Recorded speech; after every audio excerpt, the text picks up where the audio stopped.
Child custody, separation, and divorce. How does it all work? When do you need to get a lawyer involved? What are the laws right here in North Carolina?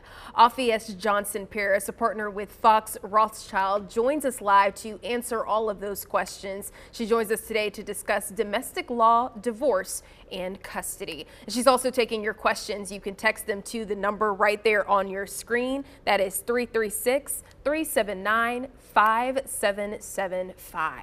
All right, thank you so much for joining us. Thanks for having me. All right, what does a person file to get a legal separation? Well, in North Carolina, you don't actually need to file anything in order to be legally separated. To be legally separated, all you have to do is live separate and apart without the intent to get back together.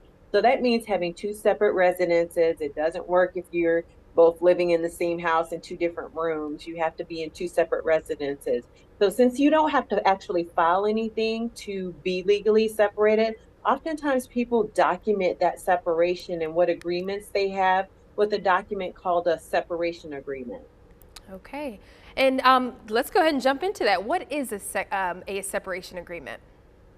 So a separation agreement is a private contract between the spouses, and it documents the different agreements that you might have. It documents the fact that you're separated. It can cut off many of the rights that flow just from being married, like the right to inherit from your spouse.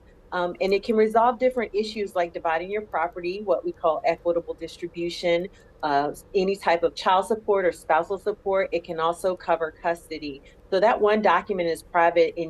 Back in the olden days, they used to file that like at the Register of Deeds, but you don't need to do that. It's private. And for people who don't want all of their business out in a court pleading, that's a great way to resolve that between the two of you. All right, and what do you do to get a divorce? So you have to be separated for a year, and then that next day, so basically a year and a day, you can then file for divorce. And so, in order to qualify for divorce in North Carolina, one of you had to have lived here 6 months before you filed. You had to be validly married and then validly separated for a year. And so a lot of times people think that, well, my spouse won't give me a divorce. It doesn't work that way. They don't have to give you a divorce. They don't have to agree. They don't have to want it. You just have to check those boxes of being separate and apart for a year. And you file for the divorce, and all you have to do is give them notice of it by service of process. And then the divorce basically goes through. The only way to contest it, if you will, is if you can say, well, no, we haven't been separated or a year, or I don't live in that jurisdiction, that type of thing. But they're pretty much no fault, if you will, and are generally granted. Okay, and what expenses do child support cover? So child support, which is typically calculated under our child support guidelines, it sets Cheyenne? an amount to meet a child's basic reasonable needs on a monthly basis.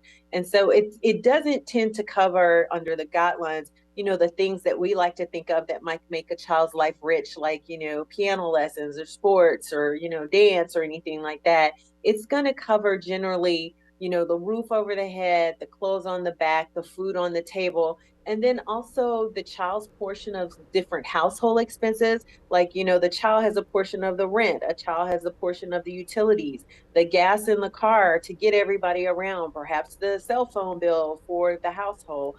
So it also covers those particular needs too. And the money doesn't go like dollar for dollar. I can account what the child support amount covers for that child. It's just given to the other parent, and they use it for the child's benefit and the household needs.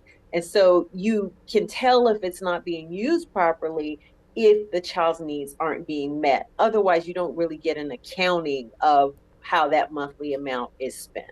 Okay, and does the person have to pay child support even if, they don't get to see their child? Absolutely. Child support and child custody are really two separate issues. Whether a parent is visiting with that child, they're going to have needs, and those needs still have to be met. So it could be that you get to see your child and pay child support. Even if you don't pay child support, you could possibly see your child. They're just totally separate issues. So those child's needs are just going to be based on financial calculations, not necessarily custody. But when we do calculate child support per the guidelines, the worksheet that we use, or the formula, if you will, does take into account the amount of overnights that each parent has with the child. And it looks at different expenses that you might have for the child, like work related childcare or medical insurance. You get credit for those. But yes, the child support need is going to be there regardless of what the custody looks like. Okay, all right. And maybe in just the 30 seconds, if you can answer this, what is sole custody and joint custody?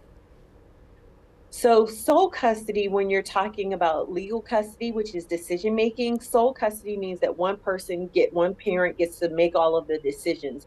Joint custody would mean that both parents get to make those decisions, and they essentially have veto power over each other if they don't agree on the decisions. When you're talking about physical custody, though, sole and joint really don't come into play as much.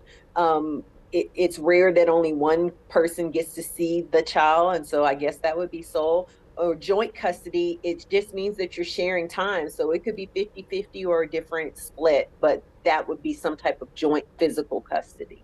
All right, well, we are going to press pause right here. Remember, we are talking about domestic law, separation, and child custody. And if you have any questions, please text the number right here on your screen. That's 336-379-5775. We'll be right back.